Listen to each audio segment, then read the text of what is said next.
Hello dear students, good evening.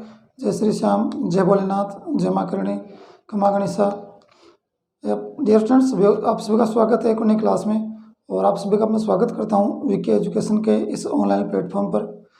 Dear students, इससे पहले कि हम अपनी क्लास को कंटिन्यू करें, मैं आपको ऑलरेडी बता दूँ कि इससे पहले अपनी जो भी क्लासेज हुई हैं वो डिटरमाइनर्स के टॉपिक को लेकर अपनी क्लासेज चल रही हैं। इससे पहले अपने इस क्लास को स्टार्ट करें, इससे पहले अपनी ऑलरेडी 7 क्लासेज हो चुकी हैं डिटरमाइनर्स टॉपिक को लेकर के। इससे पहले हमने आर्टिकल जो डिटरमाइनर्स का फर्स्ट जो इसका पार्ट है, तो आर्टिकल्स को लेकर के हमने कुल मिला करके टोटल 7 क्लासेज की हैं, जो प्रीवियस अपने ऑलरेडी यूट्यूब पर अपलोड हो चुकी हैं। आप वहाँ उनको चेक कर सकते हैं। और अभी ऑन प्रोग्रेस अपने जो क्लासेज स्टार्ट करने वाले हैं, आज से हम स्टार्ट करेंगे, वो हम क्वान्टिफायर को स्टार्ट करने वाले हैं। डिस्टेंस डिटरमाइनर्स के अंतर्गत इंक्लूड होता है अपना क्वान्टिफायर्स। और क्वान्टिफायर्स जो आपके डिटरमाइनर्स हैं, आज उन्हीं का हम जिक्र करने वाले हैं और देखने वाले हैं कि आज की जो क्लास होगी उसमें क्या कुछ आपके लिए नया है और क्या क्वान्टिफायर की डेफिनेशन होने वाली है। क्वान्टिफायर आपके जो भी डिटरमाइनर्स होते हैं कौन कौन से होते हैं, और उनको 1 बाय 1 हम आगे क्लास में उनका डिस्कस करने वाले हैं। तो चलिए ज़्यादा टाइम वेस्ट ना करते हुए शुरुआत करते हैं अपने आज की क्लास की, और देखते हैं कि आज की क्लास में आपके लिए कुछ क्या नया लेकर आए हैं हम। तो शुरुआत करते हैं और बताते हैं कि किस प्रकार से आज की क्लास में आपके लिए कुछ नया होने वाला है। आप देख सकते हैं डियर स्टूडेंट्स कि आज हमारे पास जो इम्पोर्टेंट जो अपनी क्लास होगी वो क्वान्टिफायर को लेकर होने वाली है। क्वान्टिफायर आपके जो डिटरमाइनर्स हैं, इससे पहले हमने बात की थी आर्टिकल्स की, और आर्टिकल जो आपका टॉपिक है वो उसको लेकर के हमने कंप्लीट आर्टिकल्स को कर लिया है। आज की जो आपकी क्लास होने वाली है वो क्वान्टिफायर्स आपके डिटरमाइनर्स से, जो आपका सेकंड पार्ट होने वाला है डिटरमाइनर्स के अंतर्गत, उसी का हम जिक्र करेंगे। तो सबसे पहले बात करें तो क्वान्टिफायर जो आपके डिटरमाइनर्स होते हैं उनकी डेफिनेशन को हम देख लेते हैं कि किस प्रकार से उसकी डेफिनेशन है, क्या उसकी परिभाषा रहने वाली है। सबसे पहले बात करूँ तो आप देख सकते हैं क्वान्टिफायर्स आर द वर्ड्स और phrases that are used before a noun to indicate the quality of a noun. आप देख सकते हैं कि क्वांटिफायर आपके वो वर्ड्स होते हैं जो किसी नाउन से पहले आप ऐड करते हो, किसी नाउन के पहले उनको यूज करते हो। और ध्यान रखें उस नाउन की मात्रा को, उसकी क्वांटिटी को ध्यान रखें, उस नाउन की क्वांटिटी को बताने के लिए वो वर्ड यूज किए जाते हैं, और उन्हीं वर्ड या फ्रेजेस को हम क्वांटिफायर्स बोलते हैं। ध्यान रखें क्वांटिफायर्स वो वर्ड होते हैं, या यूँ कहूँ कि वो डिटरमाइनर्स होते हैं जो कहीं ना कहीं किसी नाउन से पूर्व जुड़ करके, उस नाउन से पहले जुड़ करके, और वो आपके वर्ड या फ्रेजेज उस नाउन की क्वांटिटी को इंडिकेट करते हैं या उस नाउन की क्वांटिटी को डिस्क्राइब करते हैं। वो सारे के सारे आपके जो वर्ड होते हैं वो आपके डिटरमाइनर्स के अंतर्गत क्वांटिफायर में आएंगे। आप देख सकते हैं कि किस प्रकार से इनमें कौन कौन से डिटरमाइनर्स में क्वांटिफायर वर्ड होते हैं। देखिए सम आपका डिटरमाइनर्स के क्वांटिफायर में आता है। उसके बाद में एनी, एनफ के बाद में जगह सेवरल और वेरियस। सेवरल और वेरियस आपके इन दोनों का अर्थ होता है अनेक या अलग अलग या भिन्न भी हो सकता है। एनफ होता है पर्याप्त। इसके अलावा एनी का अर्थ होता है कोई या कुछ, और सम होता है कुछ या थोड़ा भी बोल सकते हैं। लिटिल, ए लिटिल और द लिटिल, ये आपका लिटिल का जो यूज़ होता है वो अनकाउंटेबल के लिए होता है और थोड़े के अर्थ में होता है। ऑल सभी यहाँ पर आप यूज़ कर सकते हैं। मच, मैनी, मोर, मच का यूज़ कर सकते हैं हम अनकाउंटेबल के लिए, मैनी का यूज़ करने वाले हम काउंटेबल नाउन के लिए, मोर का यूज़ करेंगे हम काउंटेबल और अनकाउंटेबल दोनों के लिए यूज़ कर सकते हैं। जैसे सम का यूज़ हम कर सकते हैं काउंटेबल और अनकाउंटेबल दोनों के लिए। तो ध्यान रखें फ्यू, ए फ्यू और the few, few, a few और द फ्यू, इनका हम यूज़ करने वाले हैं डियर स्टूडेंट्स अपनी क्लास में, यूँ कहेंगे डिटरमाइनर्स के अंतर्गत, और वो करेंगे हम काउंटेबल नाउन के साथ। ध्यान रखें लिटिल जो आपके लिटिल, ए लिटिल या द लिटिल जो है वो आपके यूज़ होते हैं अनकाउंटेबल नाउन में, और फ्यू, ए फ्यू और द फ्यू आपके यूज़ होते हैं काउंटेबल नाउन में। उसके बाद में आपको दिया लेस, लेस का अर्थ होता है कम या थोड़ा। उसके बाद में देखिए a lot of, lots of, a lot of या लॉट्स ऑफ का अर्थ होता है ज़्यादा या ज़्यादा मात्रा में या ज़्यादा संख्या में भी हो सकता है। प्लेंटी ऑफ, उसके बाद में a great deal of, a good deal of, उसके बाद में दिया है ए नंबर ऑफ, और लास्ट वन दिया है नन। ये इंपॉर्टेंट आपके डिटरमाइनर्स के अंतर्गत क्वांटिफायर है। और एग्जांपल की बात करूँ तो आप देख सकते हैं यहाँ पर आपके पास 2 एग्जांपल दे रखे हैं। Is there any book on the table, क्या टेबल पर कोई बुक है। तो यहाँ पर एनी का जो अर्थ लिया जा रहा है वो कोई लिया जा रहा है। उसके बाद में देखें a few students were present there, वहाँ कुछ विद्यार्थी उपस्थित थे। तो आप देख सकते हैं कि यहाँ पर आपके सामने दो एग्जाम्पल भी दिए हैं यानी क्वांटिफायर डिटरमाइनर्स के अंतर्गत। और सबसे पहले इसकी डेफिनेशन आप देख सकते हैं कि क्वांटिफायर जो आपके डिटरमाइनर्स हैं, जो आपका सेकंड पार्ट रहने वाला है। फर्स्ट पार्ट आपका डिटरमाइनर्स के अंतर्गत आर्टिकल्स था, जो हमने ऑलरेडी कंप्लीट कर लिया है। और क्वांटिफायर जो डिटरमाइनर है, उनकी परिभाषा, उनकी डेफिनेशन आप देख सकते हैं कि क्वांटिफायर्स आर द वर्ड्स और phrases that are used before a noun to indicate the quality of a noun. यानी एक नाउन की जो क्वालिटी है, एक नाउन की जो क्वांटिटी है, उसकी मात्रा जो है, उस क्वांटिटी को बताने के लिए, दर्शाने के लिए हम नाउन से पहले जिन वर्ड्स का, जिन फ्रेजेस का यूज़ करते हैं, वो आपके क्वांटिफायर्स वर्ड कहलाते हैं, ध्यान रखें। उसके बाद में आप देख सकते हैं कि इसके एग्जाम्पल में आप देखें कि यहाँ पर देख सकते हैं कि सम हो सकता है, इसके अलावा आपका एनी हो सकता है, एनी के अलावा enough, several, various, little, a little, the little, all, much, many, more, few, a few, the few, less, a lot of, lots of, plenty of, a great deal of, a good deal of. उसके बाद आप देख सकते हैं ए number of और none. ये important आपके कुछ क्वांटिफायर्स हैं जिनको हम स्टडी करने वाले हैं अपनी क्लासेज जो भी होगी उनके अंतर्गत। यहाँ पर एग्जांपल देखें, is there any book on the table, क्या टेबल पर कोई बुक है? तो एनी का यूज़ किया गया एज ए डिटरमाइनर्स क्वांटिफायर के अंतर्गत। As a few students were present there, कुछ विद्यार्थी वहाँ पर मौजूद थे। तो ए फ्यू का यहाँ पर यूज़ किया गया एज ए क्वांटिफायर डिटरमाइनर्स के अंतर्गत। तो इसके बाद हम डिस्टेंस उम्मीद करता हूँ कि आपकी डेफिनेशन आपको क्लियर हो गई होगी कि किसी भी नाउन से पहले हम जिस वर्ड का यूज़ करते हैं, वो वर्ड उस नाउन की क्वांटिटी बताता है, उसकी मात्रा बताता है, और वो वर्ड आपके कहलाते हैं, वो आपके बोल सकते हैं कि क्वांटिफायर के अंतर्गत उनको हम इंक्लूड करेंगे। और वो आपकी क्वांटिटी यानी उसकी बोल सकते हैं कि उसकी मात्रा बताने वाले, या उसकी बोल सकते हैं उसकी संख्या बताने वाले जो सब वर्ड होते हैं, वो आपके डिटरमाइनर्स के अंतर्गत डिस्टेंस आने वाले हैं क्वांटिफायर के अंतर्गत। उम्मीद करता हूँ कि ये डेफिनेशन और क्वांटिफायर कौन कौन से आपके इसमें वर्ड और फ्रेजेज हैं वो आपके सामने है, और कुछ एग्जांपल आपके सामने हैं एनी और एफ्यू को लेकर के। अब हम बात करने वाले हैं dear students one by one इन सभी क्वांटिफायर्स की, और बात करेंगे। सबसे पहले अगर मैं बात करूं तो हम शुरुआत करने वाले हैं डियर स्टूडेंट्स सम से। सबसे पहले अपना जो क्वांटिफायर वर्ड होगा या डिटरमाइनर्स होगा वो आपका रहने वाला है सम। तो आइए शुरुआत करते हैं अपने डिटरमाइनर्स के अंतर्गत वर्ड सम की।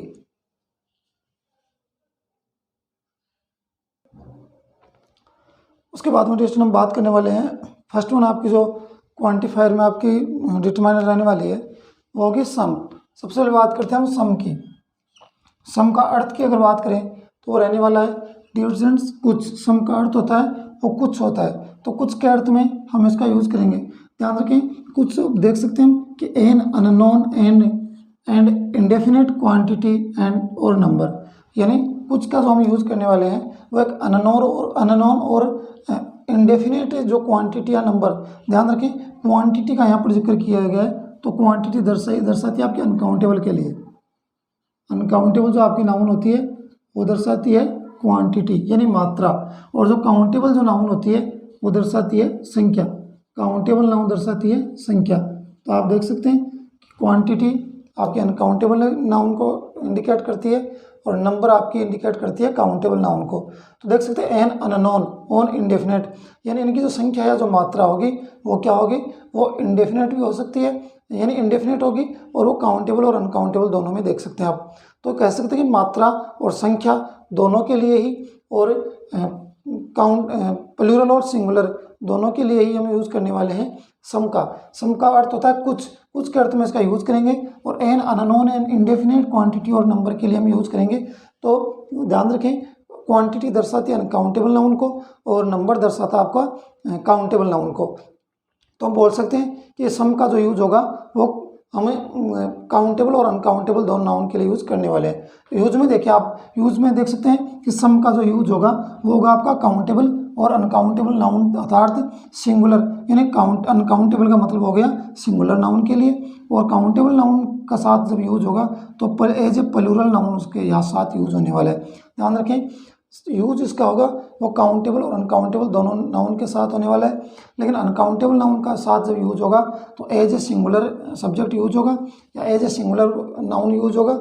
और काउंटेबल नाउन के साथ अगर यूज हो रहा है, ध्यान रखें वहाँ पर डेफिनेटली प्लूरल नाउन के साथ वो यूज होने वाला है, ध्यान रखें।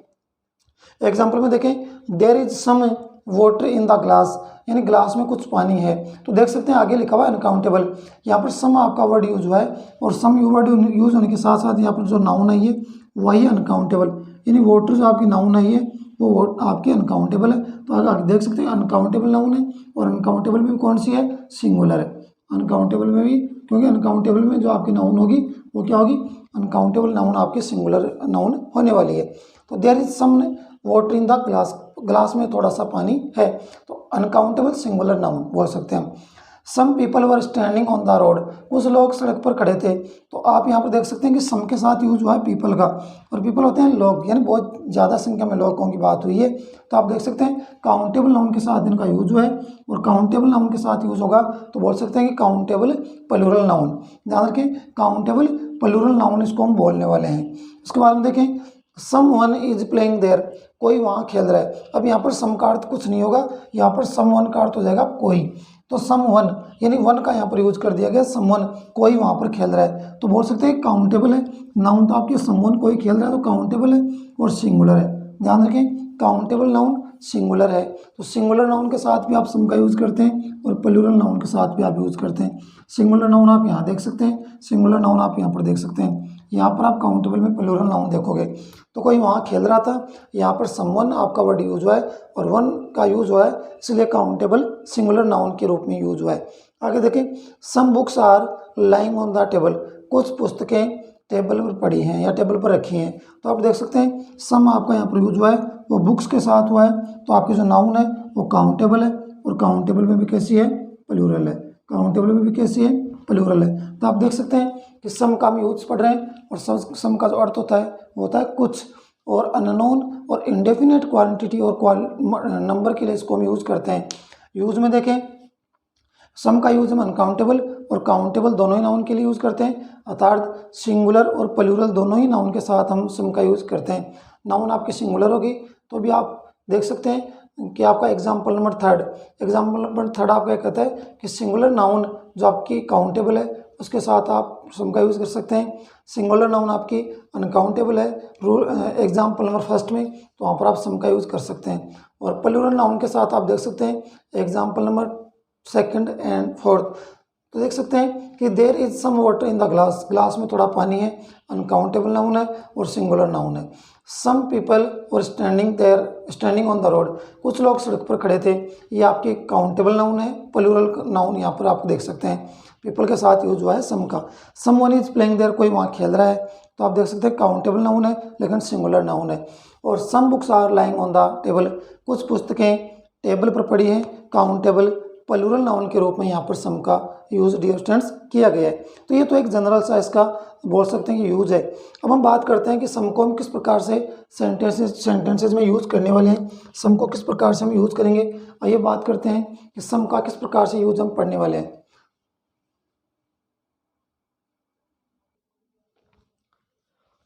आइए डियर स्टूडेंट्स हम बात करते हैं सम के अंतर्गत इसके अलग अलग फैक्ट की, और बात करते हैं कि सम जो आपका डिटरमाइनर्स है क्वांटिफायर के अंतर्गत, उसमें किस प्रकार से सम का यूज़ हम सब पढ़ने वाले हैं, किस प्रकार से उसका यूज़ हम समझने वाले हैं।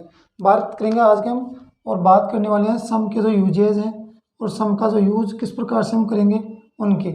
देख सकते हैं आप फर्स्ट वन की अगर बात करूं तो सम का जो यूज़ करने वाले हैं वो हम कहाँ करने वाले हैं। देख सकते हैं कि अफर्मेटिव सेंटेंसेज में, यानी अफर्मेटिव जो आपके सेंटेंसेज होते हैं जिनको हम बोल सकते हैं कि सकारात्मक जो आपके वाक्य होते हैं वहाँ पर हम यूज़ कर सकते हैं सम का। यह फर्स्ट इसका रूल है, सम का यूज किस प्रकार से करेंगे या सम का जो यूज करने का जो तरीका है उसमें पहला जो रूल है वो यह है कि अफर्मेटिव सेंटेंसेज में हम यूज़ करेंगे सम का। एग्जाम्पल देख सकते हैं, there is some milk in the jug, jug में थोड़ा सा दूध है। तो आप देख सकते हैं कि अफर्मेटिव सेंटेंसेज है, यानी सकारात्मक आपका वाक्य दे रखा है तो सम का यूज किया गया है। उसके बाद में देखें, some students are making a noise, कुछ विद्यार्थी शोरगुल कर रहे थे या आवाज़ें कर रहे हैं, शोरगुल कर रहे हैं या फिर आवाज़ें कर रहे हैं। तो आप देख सकते हैं यहाँ पर कि सम दोनों ही सेंटेंसेज में जहाँ there is some milk in the jug और some students are making a noise, दोनों ही सेंटेंसेस में आपको अफर्मेटिव सेंटेंस आपको देखने को मिल रहे हैं, इसीलिए दोनों में सम का यूज किया गया है, ना कि किसी और एनी या किसी एनी अदर किसी डिटरमाइनर्स का। दूसरा इसका रूल ये है कि आप दूसरा जो इसका रूल कहता है कि आप रिक्वेस्ट वाले सेंटेंस में जहाँ पर रिक्वेस्ट की जाती है या फिर इसको हम बोल सकते हैं निवेदन या प्रार्थना की जाती है, निवेदन या प्रार्थना की जाती है, वहाँ पर हम यूज करते हैं डियर स्टूडेंट्स अपने सम डिटरमाइनर्स का। देख सकते हैं will you please lend me some books, क्या तुम मुझे कुछ बुक्स उधार दोगे। देख सकते हैं विल यू प्लीज, क्योंकि प्लीज आपका वर्ड दर्शाता है रिक्वेस्ट को, तो will you please lend me some books, क्या मुझे तुम कुछ बुक्स उधार दोगे। ध्यान रखो आपका इंट्रोगेटिव सेंटेंस आपका डेफिनेटली है, आप देख सकते हैं यहाँ पर, लेकिन आप देखें सेंटेंसेस में आपको प्लीज वर्ड भी आपको देखने को मिल रहा है, तो आप देख सकते हैं कि जहाँ पर प्लीज आपने यूज कर दिया है वहाँ पर आप तो सेंटेंसेस का जो सेंस निकलने वाला है वो रिक्वेस्ट के अकॉर्डिंग निकलने वाला है। तो रिक्वेस्ट वाले वाक्य में हम यूज करेंगे डियर स्टूडेंट सम का, will you please lend me some books, क्या तुम मुझे कुछ बुक्स उधार दोगे, या फिर will you please tell me the way to hospital, क्या तुम मुझे हॉस्पिटल का रास्ता बताओगे। तो देख सकते हैं दोनों ही प्रकार के वाक्य, दोनों ही वाक्यों में रिक्वेस्ट का यहाँ पर सेंस निकल रहा है, रिक्वेस्ट का यहाँ पर भाव निकल रहा है, इसलिए दोनों ही सेंटेंसेज में यूज किया गया सम का। उसके बाद में थर्ड वन जो आपकी स्टेप बनती है वो बनती है कमांड, यानी ये थर्ड स्टेप बनती है आपकी, वो बनती है आदेश की, ऑर्डर की बनती है थर्ड कंडीशन। और ये क्या बताती है, इसमें आप देख सकते हैं कि why don't you give her some apples, why don't you give her some apples, तुम उसे कुछ सेब क्यों नहीं दे देते, तुम उसे कुछ सेब क्यों नहीं दे देते, यानी सीधा सीधा यहाँ पर जो सेंस निकल रहा है वो निकल रहा है आपका कमांड का, यानी ऑर्डर का यहाँ पर सेंस निकल रहा है, इसलिए यूज कर दिया गया यहाँ पर सम का कि तुम उसे कुछ सेब क्यों नहीं दे देते। नेक्स्ट एग्जांपल देख सकते हैं, why don't you help him, तुम उसकी मदद क्यों नहीं कर देते, तुम उसकी मदद क्यों नहीं कर देते। तो इस प्रकार के जो सेंटेंसेज हैं जहाँ पर आप देख सकते हैं कि डेफिनेटली आपको इंट्रोगेटिव आपको बोल सकते हैं कि आपको क्वेश्चन मार्क यहाँ पर देखने को मिल रहा है, लेकिन फिर भी आपके जो इस प्रकार के सेंटेंसेज हैं जहाँ पर कमांड का यहाँ पर सेंस निकल रहा है, ऊपर का जो आप देख सकते हैं रिक्वेस्ट का सेंस निकल रहा है, दोनों ही आपके सेंटेंसेज जो इंट्रोगेटिव होने के बावजूद भी सम आप डिटरमाइनर्स का यूज ड्यूरेशन से यहाँ पर आपको करने को मिल रहा है। देख सकते हैं आप किस प्रकार से इनको हम करने वाले हैं। और लास्ट वन है इन्विटेशन ऑफर, इन्विटेशन और ऑफर यानी किसी निमंत्रण के लिए, किसी निमंत्रण के लिए हम इसका यूज करेंगे, ध्यान रखें इन्विटेशन के लिए, ऑफर या इन्विटेशन के लिए, निमंत्रण के लिए हम यूज करेंगे सम का। Will you please visit our house someday, क्या तुम किसी दिन हमारे घर आओगे, क्या तुम किसी दिन हमारे घर आओगे। तो यहाँ पर ऑफर किया जा रहा है, इन्विटेशन दिया जा रहा है, तो यहाँ पर इन्विटेशन का सेंस होने की वजह से यूज किया गया है डियर स्टूडेंट्स सम का। ये will you please visit our house someday, क्या तुम हमारे घर प्लीज़ आने की कोशिश करोगे या आने की कृपा करोगे। तो आप देख सकते हैं प्लीज़ वर्ड यहाँ पर यूज़ किया गया है सम डे के अकॉर्डिंग, और सम आपका वर्ड है। यहाँ पर आप देख सकते हैं प्लीज़ वर्ड यूज़ किया गया है, तो आप इसको रिक्वेस्ट वाली कैटेगरी में भी डियर स्टूडेंट्स रख सकते हैं। एक बार दोबारा देखें डियर स्टूडेंट्स, हम बात करें सम और सम के यूजेज की। आप देख सकते हैं कि अफर्मेटिव जो सेंटेंसेस होते हैं जिनको हम बोल सकते हैं सकारात्मक जो आपके वाक्य होते हैं उनमें भी यूज करने वाले हैं डियर स्टूडेंट्स हम सम का। सकारात्मक जो आपके वाक्य होते हैं वहाँ पर भी हम यूज करने वाले हैं सम का। देख सकते हैं एग्जांपल में अफर्मेटिव सेंटेंसेस में भी यूज करेंगे सम का। There is some milk in the jug, jug में कुछ दूध है, सम का यूज किया गया है, ध्यान रखें। और दूसरा है some students are making a noise, कुछ विद्यार्थी आवाज़ें कर रहे हैं, शोरगुल कर रहे हैं। दोनों ही सेंटेंसेस में डियर स्टूडेंट्स यूज किया गया है सम का। ये आपके अफर्मेटिव सेंटेंसेस के अकॉर्डिंग है। दूसरा इसका जो आपका स्टेप है वो है रिक्वेस्ट या निवेदन के लिए। रिक्वेस्ट वाले वाक्य में भी आप सम का यूज करेंगे। विल यू प्लीज लैंड में सम बुक, क्या तुम मुझे कुछ बुक्स उधार दोगे, यूज किया गया सम का, बुक से पहले सम। उसके बाद में देखें will you please tell me the way to the hospital, क्या तुम मुझे हॉस्पिटल का रास्ता बताओगे। तो यहाँ पर भी आप देख सकते हैं कि प्लीज वर्ड यूज हो गया है और रिक्वेस्ट वाला सेंस सामने आने की वजह से यूज किया गया है दोनों ही वाक्यों में। आप देख सकते हैं कि सम आपका जो वर्ड है उसका यहाँ पर डिस्टेंस आपको यूज देखने को मिल रहा है। रिक्वेस्ट वाले जो वाक्य हैं उनमें आप आराम से इनको देख सकते हैं कि एक बार दोबारा देख सकते हैं कि will you please lend me some books, क्या तुम मुझे कुछ बुक्स उधार दोगे। और नेक्स्ट वन है will you please tell the way to the hospital someday, क्या तुम मुझे किसी दिन हॉस्पिटल का रास्ता बताओगे। तो इस प्रकार से देख सकते हैं दोनों ही वाक्यों में सम का यूज डिस्टेंस किया गया है, और इसके बाद में आप देख सकते हैं कि दोनों में प्लीज़ वर्ड का यूज़ किया गया है। तो सम आप रिक्वेस्ट का के अकॉर्डिंग यहाँ पर यूज हुआ है। थर्ड में देखिए कमांड का यूज, आप कमांड के लिए यूज़ कर सकते हैं सम का। Why don't you give her some apples, तुम उसे कुछ एप्पल्स क्यों नहीं दे देते। और सेकंड है why don't you some help to him, क्या तुम उसकी थोड़ी हेल्प क्यों नहीं कर देते। तो आप देख सकते हैं, तो यहाँ पर आप देख सकते हैं किस प्रकार से आपके ये सेंस कि यहाँ पर सम वर्ड का यूज़ किया गया, यहाँ पर भी सम का यूज डिस्टेंस कर दिया गया। उसके बाद में देखें इन्विटेशन की बात करते हैं या ऑफर की बात करते हैं, तो यहाँ पर आप देख सकते हैं, यहाँ पर गिव कर देते हैं, why don't you give some help to him. उसके बाद में इन्विटेशन की बात करते हैं, निमंत्रण में will you please visit our house someday, क्या तुम किसी दिन हमारे घर विजिट करोगे या हमारे घर आओगे। तो ये इंपॉर्टेंट अपने 4 अलग अलग फैक्ट हैं, 4 अलग अलग स्टेप हैं, जिनमें एफर्मेटिव सेंटेंसेस हैं, रिक्वेस्ट के अलावा आपके कमांड और इन्विटेशन या ऑफर। इन चारों ही प्रकार के सेंटेंसेस में डियर स्टूडेंट्स हम यूज़ करते हैं डिटरमाइनर्स सम का। आई होप कि आप समझ गए होंगे कि किस किस प्रकार के सेंस या अर्थ बताने वाले सेंटेंसेस में हम यूज़ करने वाले हैं सम का। अफर्मेटिव सेंटेंसेस में, रिक्वेस्ट में, कमांड में, इन्विटेशन या ऑफर में। इसके बाद में डियर स्टूडेंट्स हम बात करते हैं नेक्स्ट क्वांटिफायर की, और नेक्स्ट आपका क्वांटिफायर होगा वो रहने वाला है डियर स्टूडेंट्स आपका एनी। तो बात करते हैं नेक्स्ट आपका डिटरमाइनर्स एनी है उसकी। अब अपन डियर स्टूडेंट्स बात करने वाले हैं, और बात करने वाले हैं सम के बाद में एनी की। एनी जो आपका अगला डिटरमाइनर होने वाला है, या यूँ कहूँ कि एनी जो आपका नेक्स्ट जो क्वांटिफायर होगा वो होगा सेकंड टाइम का। यानी फर्स्ट वन हमने बात की है वो क्या सम की, और अब हम बात करेंगे एनी की। एनी की अगर अर्थ की बात करूँ तो होता है कोई या कुछ के अर्थ में हम यूज़ करते हैं एनी का। देखें इसका किस प्रकार से यूज़ होगा, an unknown and indefinite quantity और नंबर, यानी इंडेफिनेट या अननोन, यानी देख सकते हैं एन अननोन इसको बोल सकते हैं, अननोन एंड इंडेफिनेट क्वांटिटी और नंबर, यानी अनिश्चित जो आपकी क्वांटिटी या संख्या या मात्रा होने वाली है उसके लिए हम यूज़ करते हैं सम का भी, और उसके लिए यूज़ करते हैं हम एनी का भी। अनिश्चित या अज्ञात जो आपकी क्वांटिटी है या नंबर है उसके लिए यूज़ करेंगे हम एनी का। संख्या या मात्रा जो अनिश्चित है या जो हमें ज्ञात नहीं है उसके लिए यूज़ करेंगे एनी का, और उसके लिए यूज़ करते हैं सम का भी।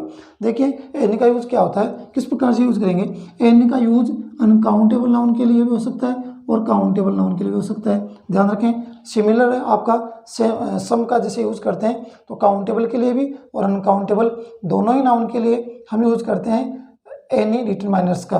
उसके बाद में देखें सिंगुलर और प्लूरल नाउन के लिए भी यूज़ होता है। इससे पहले हमने बात की है सम की, और सम का जिस प्रकार से हमने यूज़ पढ़ा है कि सिमिलर काम करता है सम और एनी। सम का यूज़ हम काउंटेबल और अनकाउंटेबल में करते हैं, वैसे ही एनी का यूज़ भी हम काउंटेबल और अनकाउंटेबल दोनों ही नाउन के साथ उसका यूज़ करते हैं।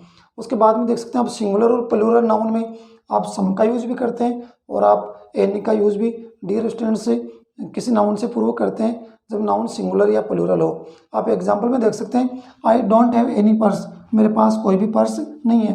तो आप देख सकते हैं यहाँ पर पर्स जो आपके नाउन वो क्या है, काउंटेबल है। पर्स आपकी नाउन कैसी है, काउंटेबल है, ये आपकी काउंटेबल नाउन है। तो काउंटेबल नाउन के साथ यूज़ कर दिया गया डिस्टेंस एनी का। नेक्स्ट देखें has he taken any amount of money, तो क्या उसने थोड़ा पैसा या पैसे की कुछ मात्रा ली है या थोड़ा पैसा उसने लिया है। तो आप देख सकते हैं यहाँ पर एनी का यूज़ किया गया है, और एनी का यूज़ हुआ है अनकाउंटेबल नाउन के लिए। अमाउंट की बात हुई है तो अनकाउंटेबल नाउन के लिए। तो आप देख सकते हैं कि काउंटेबल और अनकाउंटेबल दोनों ही नाउन के लिए आप एनी का यूज़ कर सकते हैं, या यूँ कहूँ कि सिंगुलर या प्लूरल दोनों ही नाउन से पूर्व आप एनी का यूज़ करने वाले हैं।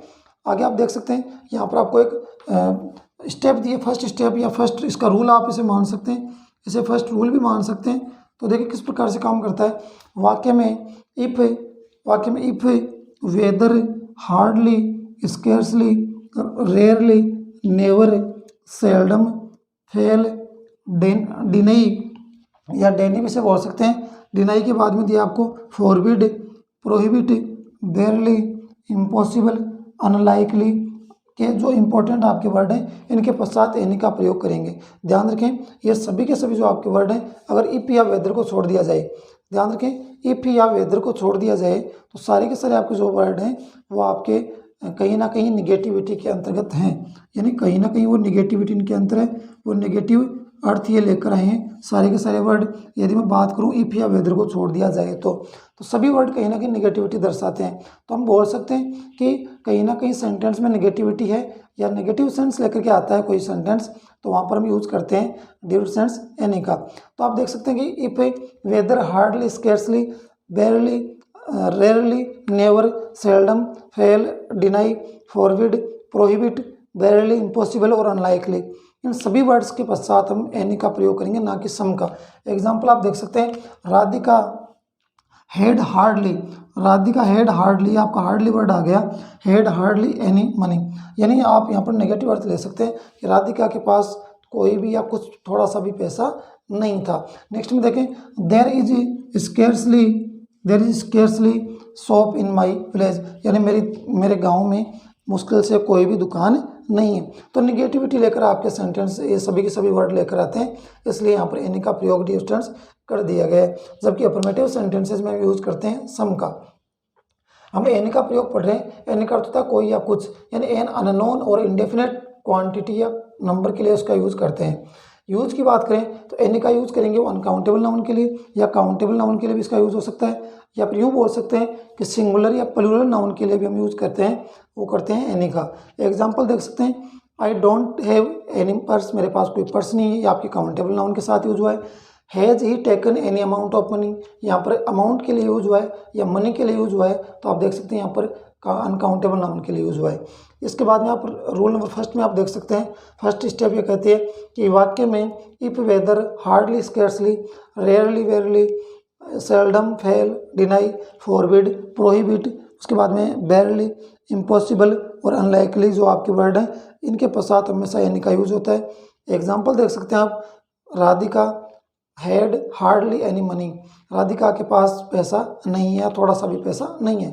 There is scarcely any shop in my village, मेरे गांव में कोई भी दुकान नहीं है। तो निगेटिविटी लेकर आपके इस वर्ड काम करते हैं, इसलिए यूज किया गया है एनी का। आइए डियर स्टूडेंट्स हम बात करते हैं इसी के अंतर्गत एनी में ही बात करने वाले हैं कुछ और इम्पोर्टेंट रूल की, और उसी रूल को आगे बढ़ाते हुए चर्चा करते हैं कि रूल नंबर सेकंड या रूल नंबर 2 क्या कहता है, या उसके आगे के जो रूल हैं वो क्या कहते हैं। बात कर रहे हैं हम एनी की।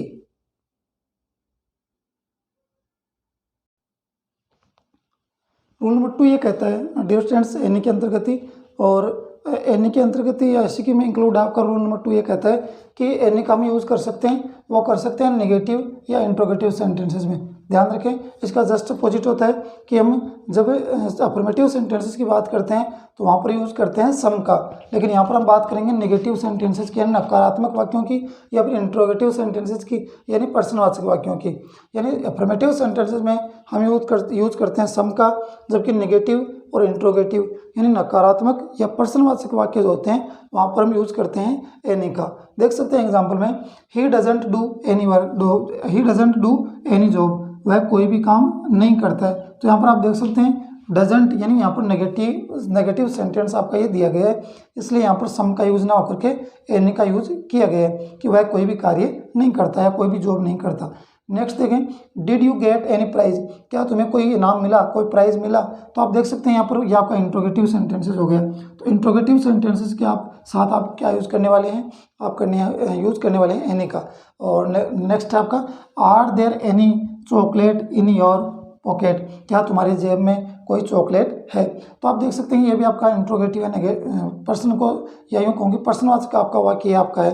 तो आप देख सकते हैं कि फर्स्ट वन आपका नेगेटिव है, इसमें एनी का यूज हुआ है, और उसके बाद में सेकंड एंड थर्ड जो आपके एग्जाम्पल है जहाँ पर आप देख सकते हैं कि इंट्रोगेटिव सेंटेंसेज हैं जहाँ पर एनी का प्रयोग डिस्टेंस कर दिया गया है।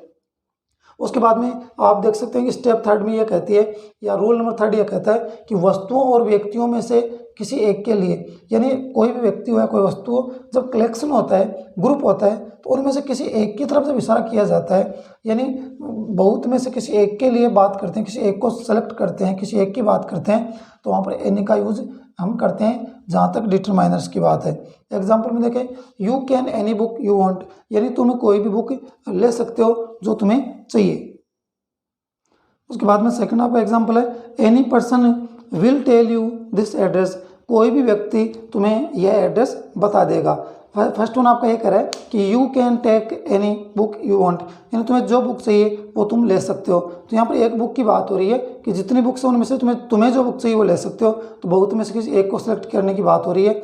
और नेक्स्ट वन है, any person will tell you this address, यानी बहुत सारे लोगों में से एक कोई भी व्यक्ति जिसको तुम पूछना चाहो, तो कहने का मतलब ये है कि किसी एक को चूज करने की बात हो रही है, यहाँ पर यूज़ किया गया है एनी का। और लास्ट में आपको एक नोट दे रखा है कि सम का जो यूज़ हम करते हैं, ध्यान रखें ये आपका डिफरेंस है एनी और सम में। इंपॉर्टेंट चीज़ है डिफरेंस ये कि सम का जो यूज होगा वो अफर्मेटिव सेंटेंसेज में, जबकि एनी का जो यूज है वो नेगेटिव और इंट्रोगेटिव सेंटेंसेज में हम करते हैं। ध्यान रखें, सम का जो यूज होगा वो सकारात्मक वाक्यों में, यानी साधारण सकारात्मक वाक्यों में इसका यूज होने वाला है, जबकि एनी का जो यूज होगा वो आपका नेगेटिव और इंट्रोगेटिव यानी नकारात्मक और प्रश्नवाचक वाक्यों में हमें डिफरेंस करने वाले हैं। ये आपका मेजर डिफरेंस इसमें आपको देखने को मिलेगा जहाँ तक सम और एनी की बात है। तो एक बार दोबारा देख सकते हैं कि नेगेटिव सेंटेंसेज की हम बात कर रहे हैं, और नेगेटिव सेंटेंसेज में या इंट्रोगेटिव सेंटेंसेज में हम यूज़ करेंगे एनी का। He doesn't do any job, वह कोई काम नहीं करता है, नेगेटिव सेंटेंस है, तो ध्यान रखें एनी का यूज़ किया गया है। Did you get any prize, क्या तुम्हें कोई इनाम मिला, आपका इंट्रोगेटिव सेंटेंसेज है, ध्यान रखें एनी का प्रयोग हुआ है। Are there any chocolate in your packet, क्या तुम्हारी जेब में या तुम्हारी पॉकेट्स में कोई चॉकलेट है, तो आप देख सकते हैं यहाँ पर इंट्रोगेटिव सेंटेंसेज होने की वजह से एनी का यूज हुआ है। और थर्ड आपकी स्टेप है, वस्तुओं और व्यक्तियों में से एक के लिए, यानी ग्रुप में से या कलेक्शन में से किसी एक की बात होती है, एनी का प्रयोग करेंगे। You can take any book you want, जो बुक तुम्हें चाहिए वो तुम ले सकते हो, तो यहाँ पर एक बुक की बात हो रही है कि जितनी सारी बुक्स हैं उनमें तुम्हें जो चाहिए वो ले सकते हो। और लास्ट वन है, any person will tell you this address, कोई भी व्यक्ति कोई भी पर्सन तुम्हें ये एड्रेस बता देगा। और यहाँ पर नीचे एक नोट दिया है कि सम का प्रयोग अफर्मेटिव सेंटेंसेज में, जबकि एनी का प्रयोग या एनी का यूज हम नेगेटिव या इंट्रोगेटिव सेंटेंसेज में डिफरेंस करते हैं। ये इंपॉर्टेंट आपके फैक्ट हैं जहाँ तक सम और एनी की बात है। तो सम और एनी जो आपके इंपॉर्टेंट डिटरमाइनर्स के अंतर्गत क्वांटिफायर में इंक्लूड है। आज हमने इन दोनों को डिस्कस किया है, दोनों के रूल्स जानने की कोशिश की है। आइए डिफरेंस अब हम बात करने वाले हैं एंड ऑफ द क्लास अपनी वोकेब की, और वोकेब की तरफ चलते हैं और देखते हैं कि आज के वोकेब में अपने पास क्या कुछ नहीं है। अगर मैं बात करूं तो फर्स्ट वन आपका वर्ड रहेगा वो रहेगा ग्रज। फर्स्ट वन जो आपका वर्ड रहेगा वो रहने वाला है गर्ज, जिसका अर्थ होता है ईर्ष्या या द्वेष। और सेकंड वन जो आपका वर्ड रहेगा वो रहेगा ग्रेव, जिसका अर्थ होता है गंभीर या सीरियस। ये आप समझ सकते हैं। आइए देखते हैं अपनी वोकेब को।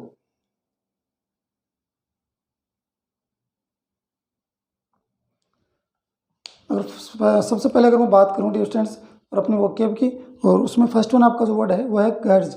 फर्स्ट वन आपका वर्ड रहने वाला है वो रहने वाला है गर्ज। गर्ज का अर्थ होता है वो होता है द्वेष या ईर्ष्या। द्वेष बोल दो, ईर्ष्या बोल दो, नफरत बोल दो, हेट बोल दो, इसको हम बोल सकते हैं। गर्ज का अर्थ होता है। सिनोनिम की बात करें, एनिमोजिटी। एनिमोजिटी आपका ईर्ष्या द्वेष को दर्शाता है। Antipathy, aversion. एवर्जन के बाद में देखो वो एनिमिटी।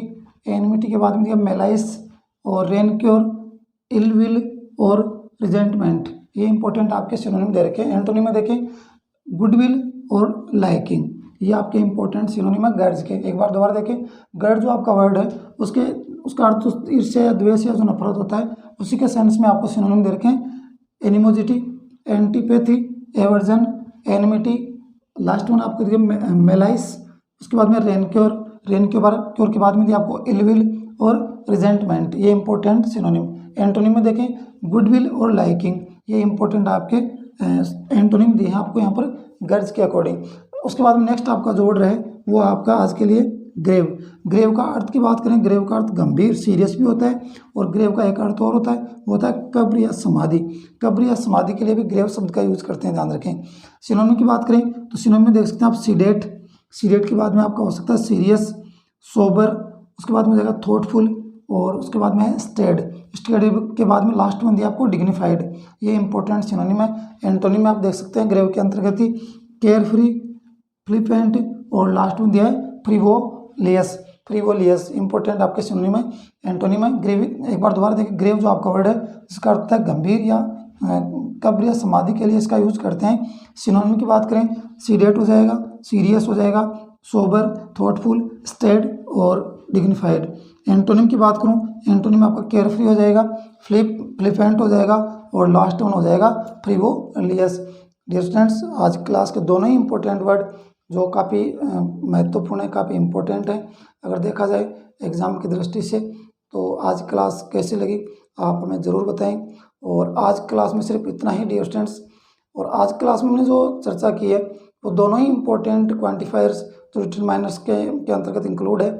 हमने बात किया सम और एनी की, क्योंकि दोनों थोड़े हम बात कर सकते हैं कि थोड़े सेपरेट है दोनों के। कुछ से उनके फैक्ट्स कुछ हमने इसके अंतर्गत पढ़े हैं, उनकी डिस्कस चर्चा की है। तो इसी के अकॉर्डिंग हम बात करने वाले हैं।